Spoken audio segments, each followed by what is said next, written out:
Hello everyone, welcome to the Biology Junction. And from today, I am starting a new chapter and that is human reproduction. In this part of video, I am taking an overview of entire human reproduction. So, as same with a plant system, human reproduction is also divided into three category or three events. First one is pre-fertilization events, fertilization events and a post-fertilization event. In a pre-fertilization event, there's further two processes. One is gametogenesis and another one is gamete transfer. In case of human, जो gametogenesis होता है उसमें दो gametes होते हैं. In case of male, it is spermatozoa or sperm, and in case of female, it is ovum. For the formation of these gametes, human में reproductive organs होते हैं. इन केस ऑफ मेल, जो main reproductive organ होता है that is called as primary reproductive organ, जिसमें कि male gamete का formation होता है और उसे कहते हैं testis.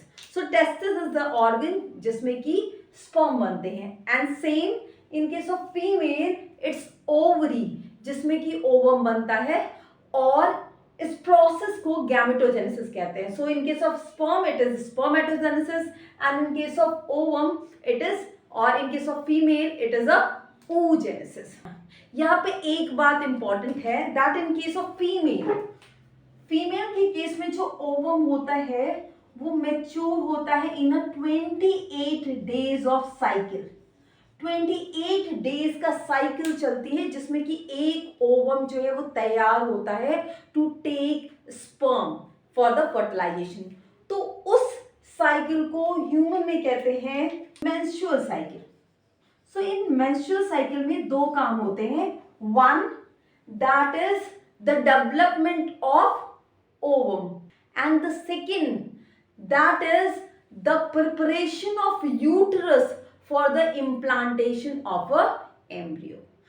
After formation of gametes, उन gametes का fertilization के लिए एक दूसरे के पास आना जरूरी है, और ह्यूमन के केस में ये होता है through the process of insemination, जो कि कॉपुलेशन प्रोसेस में होता है. तो इंसेमिनेशन के through male during the process of copulation male gamete को फीमेल वेजाइना में ट्रांसफर कर देता है.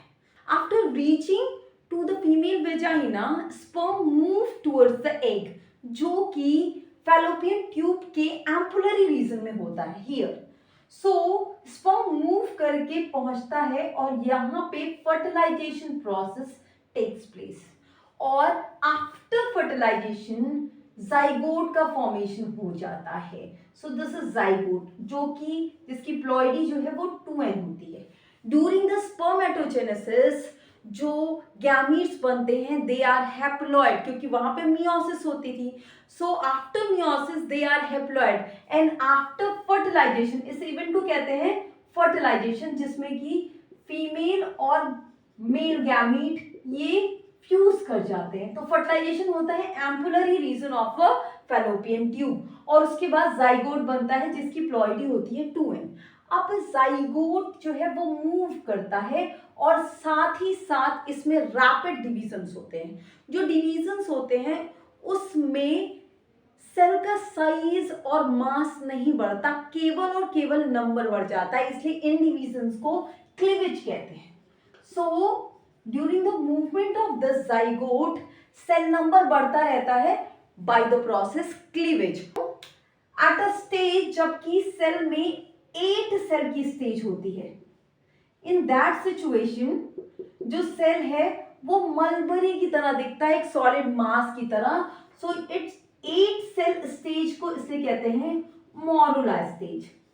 इस स्टेज में जो सेल्स होती हैं all cells are totipotent. Totipotent cells का मतलब होता है all those cells which have an ability to create any type of cell. वो किसी भी टाइप की सेल्स को बना सकती हैं. Now further movement होता रहता है और साथ ही साथ क्लीवेज भी होता रहता है. And after attaining a cell size of 32 cell, यहाँ पे और सेल नंबर इससे भी बढ़ता है, यहाँ पे जो सेल्स हैं एम्ब्रियो की, ये दो लेयर बना लेती हैं. Outer layer that is called as trophoblast. This is called as trophoblast. And the inner layer, inner actually cell mass, पहले वो सेल पूरे अंदर रहती है, बाद में ये एक कोन की तरफ जो है वो रिस्ट्रिक्ट हो जाती हैं और इनको कहते हैं इनर सेल मास.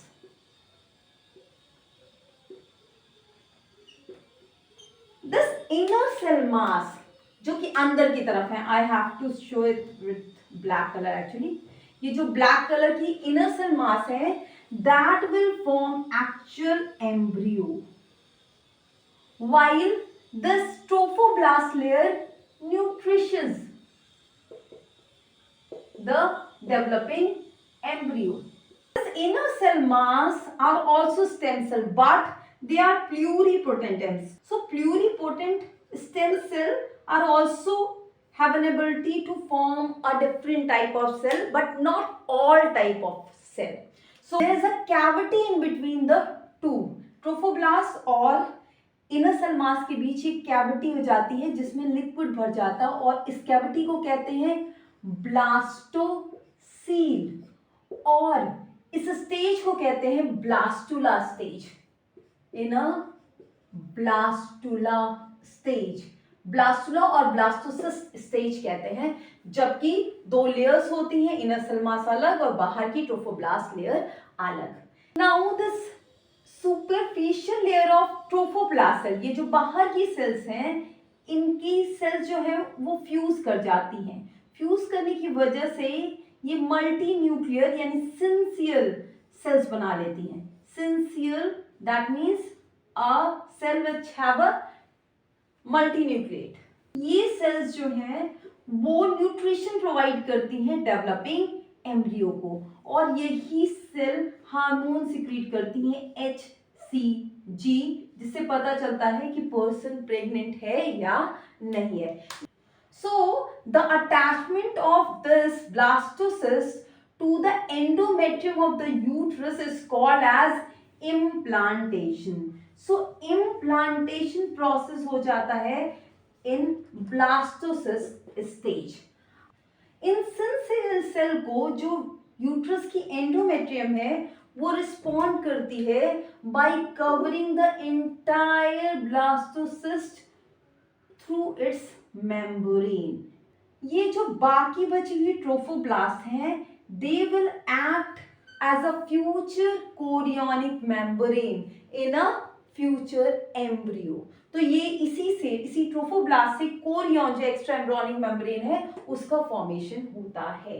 आफ्टर इम्प्लांटेशन ये जो ब्लास्टोसिस्ट है उसकी इनर सेल मास ये जो है वो बाइलैमिनल स्ट्रीक फॉर्म कर देते हैं. बाइलैमिनल स्ट्रीक हैव टू लेयर, ये सेल्स की दो लेयर होती हैं. This one is called as epiblast and the blue one is hypoblast. जो epiblast है वो डोर्सल सरफेस बनाता है एम्ब्रियो का, जबकि epiblast जो है वो वेंट्रल सरफेस बनाता है एम्ब्रियो का.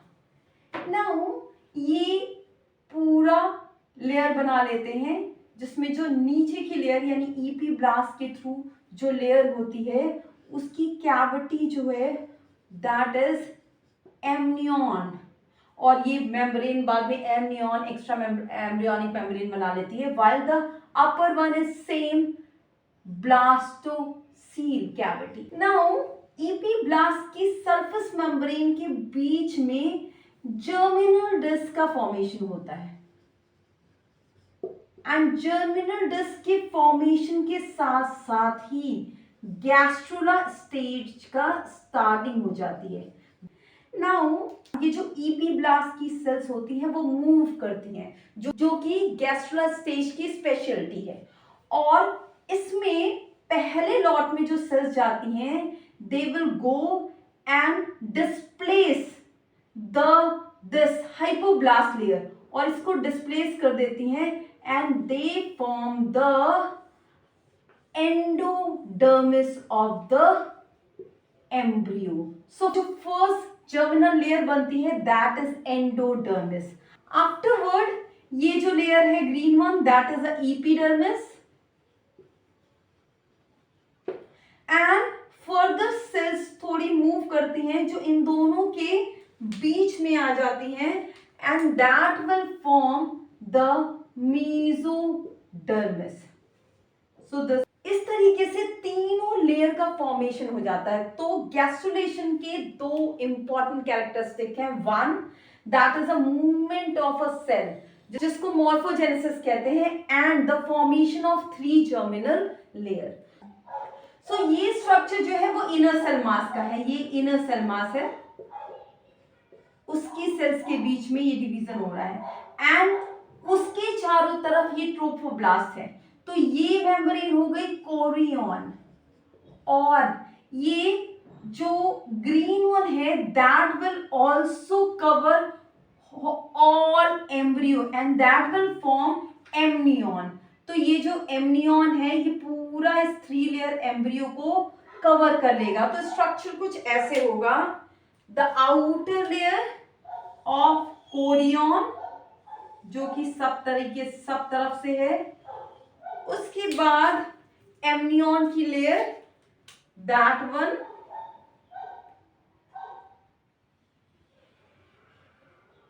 और उसके अंदर एम्ब्रियो है like this.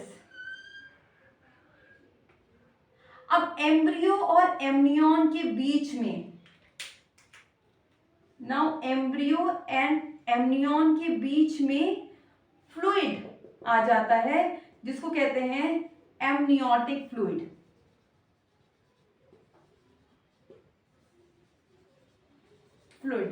And this fluid protect the embryo from any resistance and also allow them to move freely. तो ये मूवमेंट को और किसी चीज से चोट लगने से एम्ब्रियो को बचाता है. With in the embryo 3 layer होती है, एक्टोडर्म, मेसोडर्म और एंडोडर्म, जिससे कि डिफरेंट ऑर्गन्स का फॉर्मेशन होता है ड्यूरिंग द ऑर्गेनोजेनेसिस.